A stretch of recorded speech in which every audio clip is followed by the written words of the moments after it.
Welcome into my annual buyer's guide to instant film cameras. There's so many out there. Which ones should you buy? Get you started or maybe upgrade? Well, in this video, I'm gonna answer all your burning questions. Which camera is best for you and more. We're gonna go over all the Instax formats. And of course, we're gonna break down Polaroid, my top favorite cameras and the ones that you should pick up. So sit on back and enjoy. Let's get into it.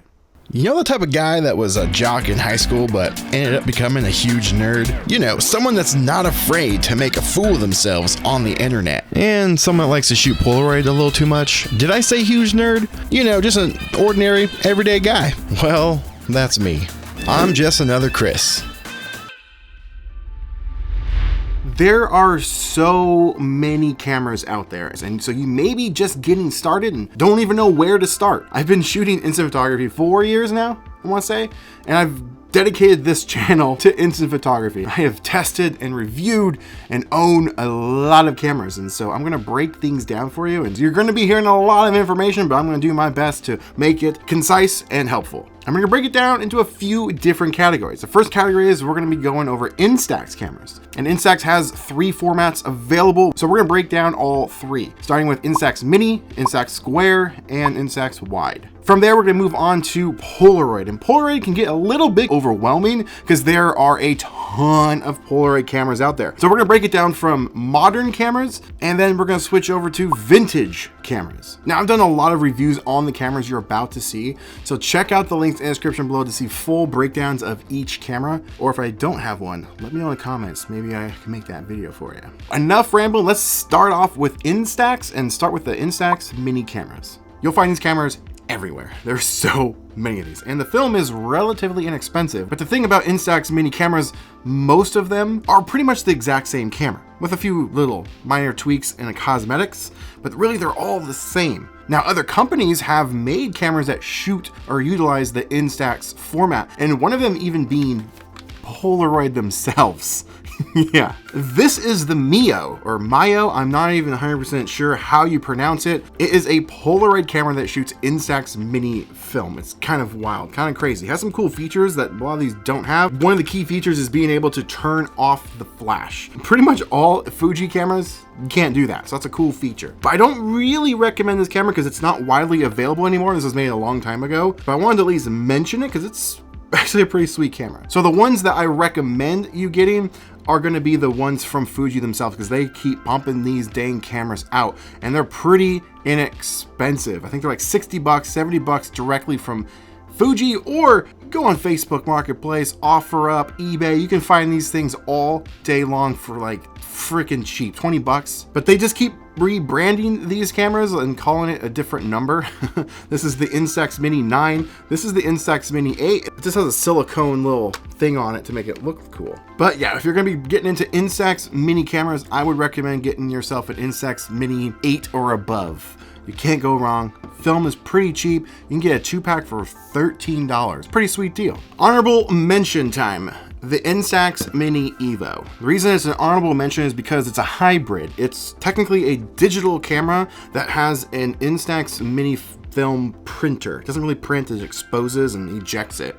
But this is a pretty sweet camera, but again, it's a digital camera. This is literally the best camera you could buy if you are just getting started because you've probably shot photos with your phone. Well, this is going to be no different. However, problem is the price tag. This is $200, but if you got the money and you're just getting started, this is kind of where I'd send you. I'm just gonna give you the idea of if you're even gonna like shooting instant photography. Film's cheap and you're gonna get shots. If you're struggling with shooting instant photography, like some of these cameras aren't just giving you the look you want because, well, it's a different way to shoot photography. It's not digital. You can't shoot it the same way. This year, I've created something first of its kind, and that is my masterclass on instant photography called Mastering the Art of Instant Photography. There'll be a link in the description below to go sign up if you want to check it out. But there is a free lesson that you can watch, and I'll also link that down below as well to see if it's even something that you want to dive into. And plus, I mentioned the different camera accessories that you can purchase, things that I like use every day, like camera bags and lenses and remote triggers. All that sort of stuff is also included with the course. There's a lot of factors at play, like the temperature outside, where the sun's positioning. Can you shoot into the light? Can you? Well, you'll find all that out and more in the class. So consider checking it out and let me know if you do. I would love to know your feedback on the course. Now let's move on to Instax Square. These are actually my personal favorites. This is the SQ6 and this is the Lomography Square Glass. The SQ6 though, hands down probably my favorite one. This has pretty much everything that you need on it. It has self-timer mode, which is super cool. You can turn off the flash, which is super important because like I was talking about earlier, there's not many Instax cameras out there that has that type of control. The lomography camera is still great. It is very versatile too because you can actually swap the back out and use mini film. I don't recommend that because this thing is a little tricky to frame up. The lens sticks out pretty far from the camera and it's very far off to the side from the viewing window. And you tend to miss your shot. And by shooting Instax Mini on this thing, you lose your frame. So it's very difficult. I don't recommend it, but it does have the option to do that. Then another really cool thing this has is a remote. And I really do like this camera. They both are very slim. They fit in a camera bag really, really easily and nicely. But I think I would still go with an SQ6. Both of these tend to come in and out of stock. Technically, the Fuji Instax SQ6 is discontinued. They have newer models. So you just kind of have to keep an eye out on both of these if you want to get them. Otherwise, just head on over to eBay, Facebook Marketplace. You can probably find them there in the aftermarket. Plus, if you're a Taylor Swift fan, there is a Taylor Swift version of this, but the chances of you finding one and wanting to fork out the cash for it, well, that's up to you. And it's also very rare to track down. It's insane. But there is a Taylor Swift version if you're into that. Moving on to Instax Wide. My favorite Instax format to shoot. I love wide, but it does come at a cost. Not necessarily a price point because pretty much Instax Square and wide are going to be about the same price.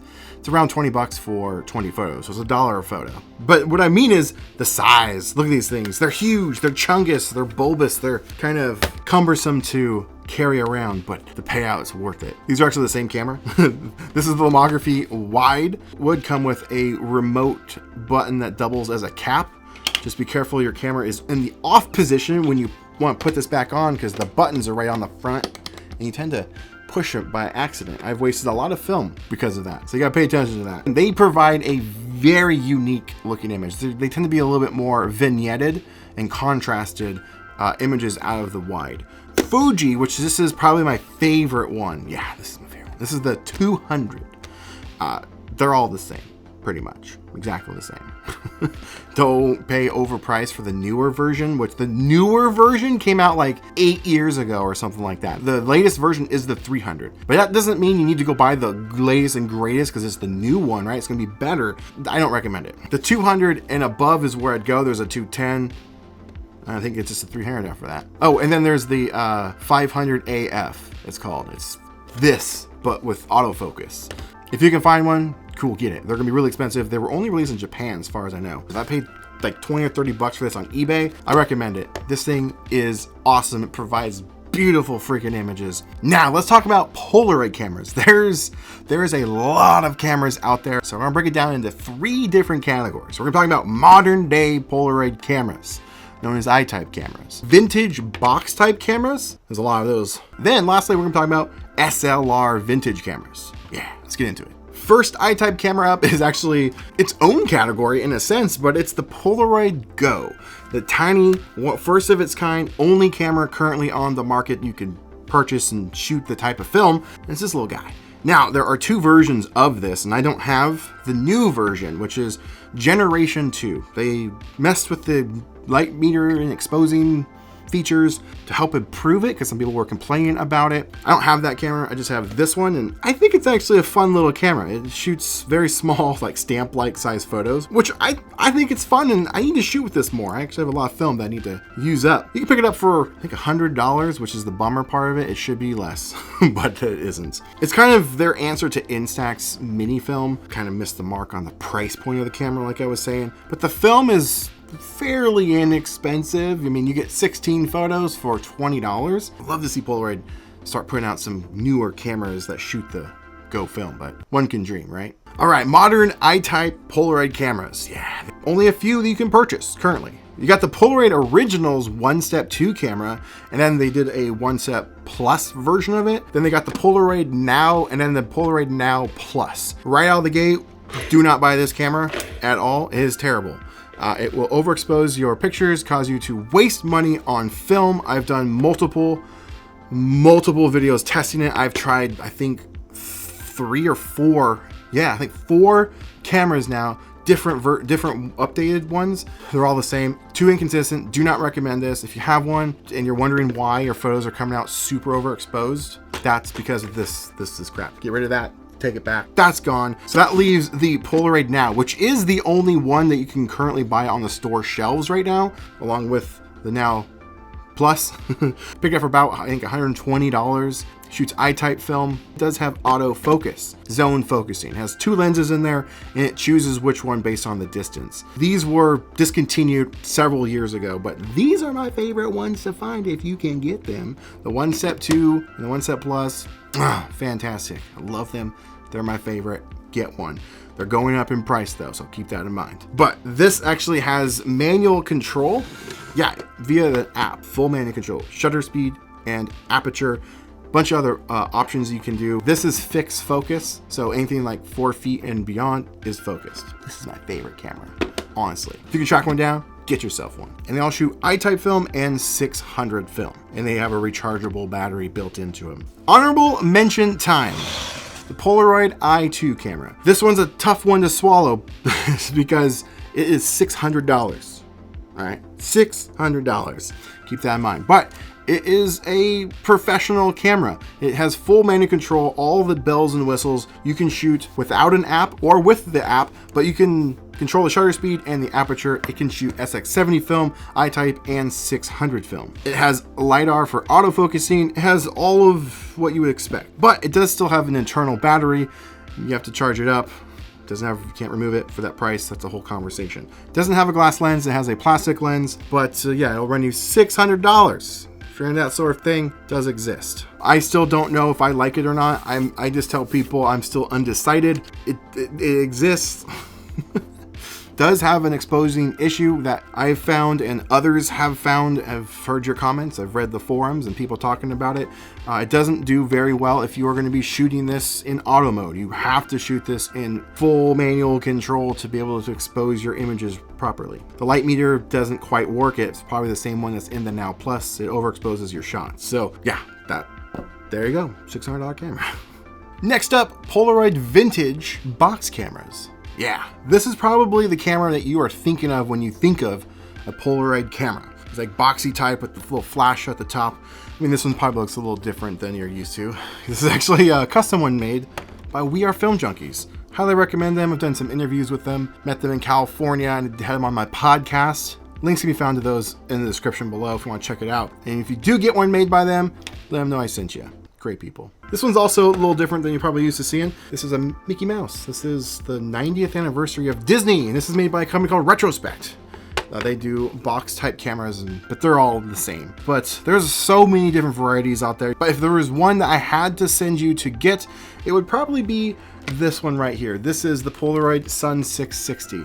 It has autofocus via sonar. It is zone focusing, so it has 2 lenses in there and it just chooses which one based on its distance. The other one I would recommend would be this one right here. This is the Impulse AF. It's super cool. It's unique looking. It comes in a variety of different colors, but there's autofocus versions and non-autofocus versions. Don't think the non-autofocus ones have the self timer, but there's so many options that you can get out there, and prices for these things will range all over the place. Some are collector's items, some aren't. And to find these ones, you have to be hunting for these on OfferUp or Facebook Marketplace, Craigslist, I guess, maybe, if that's still a thing, eBay. But Sun 660, you'll be paying around like $50-$60 for one of these. They're not expensive. Don't buy them from camera stores though, like Brooklyn Film Camera or Retrospect or any other types of ones. They will add on a giant fee for their pricing. They're a business, they gotta make money, I get it. So they're gonna charge a heck of a lot more for these than you would normally have to worry about. They say they refurbish them. There's questions if they actually do that, but I have never bought a box camera from anywhere that didn't work. The reason that these cameras work in modern days because there's no batteries inside. The battery that powers these is the film pack itself, so it's a fresh one that goes in every single time. So there was nothing to really go bad in these cameras. They last a long time. So I recommend just hunting for yourself. Find them on thrift stores and all those other places I mentioned, that's where I would start and recommend. But these two cameras right here, these would be my go-to cameras. Last category up is the vintage SLR cameras. And there's gonna be new information that I'm adding to this video that I've never added to cameras to buy for that particular year series that I do, because I do this video every single year. So we'll get to that in a second. So there are three main cameras that you can buy that are SLR cameras. The SX70. You look through the little viewfinder here and you actually see through the lens, and the lens is glass, and you manually focus it yourself. Really, really nice. And they fold down. The next one is the SX70 sonar. It's the same one as this guy, but it has autofocus via sonar. Then there's this guy right here. This is the SLR 680, aka the Beast. That's what I call it anyway. It has everything that you just saw with a flash built in, and it shoots 600 film. These shoot SX70 film. Pretty cool. If you don't know the differences between those, again, it'll be linked to my masterclass in the description below. Now, however, you may notice these have a cool, colorful skins on them. This one has a purple shell. What is this? What is this? Witchcraft? What is going on here? This is where things take a cool turn. These cameras have been modified a lot, actually. This one probably being the most modified. Has been modified by Dennis from Chromatic Parts. That name may ring a bell. Last year I had him on my podcast. He was working on some cool products, and he has a lot more coming. It's so nice. And he's added some new things this year already. But he has a mod to where you can shoot I-type film in SX70 cameras. If you know, I-type cameras don't have batteries in the film packs. The battery's built into those cameras. You can't shoot that film in SX70 type cameras because they need a way to be powered. Well, he invented what's called the power bar. So this has a power bar mod, so where you can put a battery right on the top through the flash port, power the camera, and shoot it. Super, super cool. And plus, this was converted to shoot 600 film, not SX70 film. This guy right here has been converted to shoot 600 film, but it also has the ability to shoot I-type film in here via the Power Bar S. And the S, no modification required. You can just use it on your normal camera and put it right into the slot, and you can shoot I-type film. Yeah, how cool is that? But you will have to use an ND filter if your camera hasn't been converted to 600 film. But in addition to that, it has a couple extra mods. One being the film counter now reads 8 photos. How cool is that? Not 10, so I don't have to remember. And part of the coolest feature this has a brand new board that's Bluetooth for manual control over the camera. Yeah, you can change the shutter speed. He says it's full manual control, but you can't change the aperture. So it's just control over the shutter speed. It does have a camera and a little dongle that you can plug in to where you don't have to use your phone. And you can still shoot it with SX70 film or 600 film. Pretty sweet. And then you have self-timer and remote option. It's a really cool thing. And this also has that mod done as well. And these skins are actually from a company called Polaroid.